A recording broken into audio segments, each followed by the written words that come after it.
the marriage ended. And so there she was, the single mother she swore she'd never be. She began dating, but it didn't go well.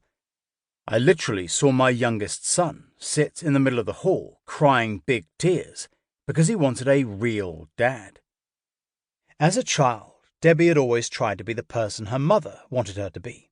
As an adult, she'd struggled to be the person she imagined her husband desired. All her life, she'd been chasing that dream of perfection, and all her life, her dream of perfection had dodged her grasp. What she felt like now was a failure. My thoughts were, you're not a good enough mother. You'll never be able to earn money. You're getting older. You'll never get a man and please him. On the 6th of June, 2007, at around 11 o'clock, Debbie sat on her bed, swallowed her pills with some cheap Shiraz, and put on a Dido CD to listen to as she died. Rousing a little later, she went downstairs to her computer, switched it on, and began composing a suicide note. Dear family, I write this as tears fall from my eyes. I fear that I will never see any of you again. I have been captured by the white men, and I am on a slave ship headed to a faraway land. She really did feel extremely odd. She nevertheless continued writing for a while, and then signed off. Goodbye forever, and be careful not to get caught as I did. Kunta Kinte. At around 3 that afternoon, one of Debbie's sons found her collapsed on the kitchen floor. She was rushed to hospital, where she eventually awoke, raging at herself. I was mad, she said. I'd messed it up.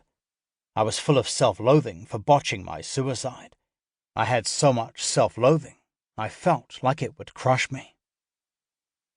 Suicide is a mystery. It seems to go against everything we know about human nature in some elemental way. We're animals of progress. We're doers, strivers, fighters.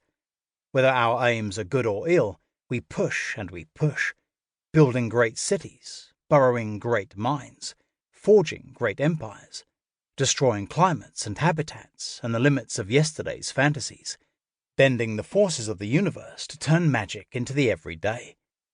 We want things, and we get them. We're greedy, ambitious, canny, relentless. Self-destruction has no place in this schema. It doesn't fit. Except it does. It must do. I wondered if there was a clue in Debbie's story about what it might be that can make the human self malfunction so utterly. Over the last few years, I've spoken with many people who've been affected by suicide, and the basic narrative she describes of high expectations leading to failure, leading to a rejection of the self, and an impulse to finish it all off, has emerged again and again.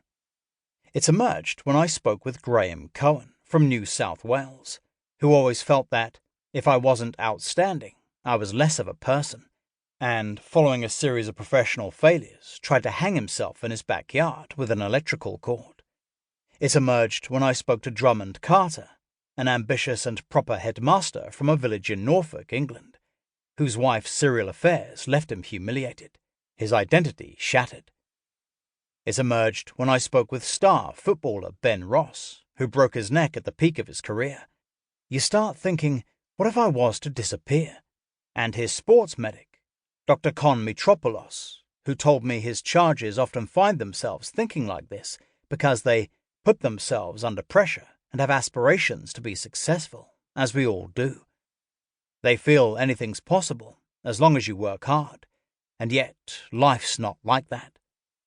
It's emerged, too, when I spoke with Meredith Simon, a student at a well-known US liberal arts school, who struggled with her weight and with ADHD and felt significantly less perfect than her beautiful, slim, and accomplished sisters.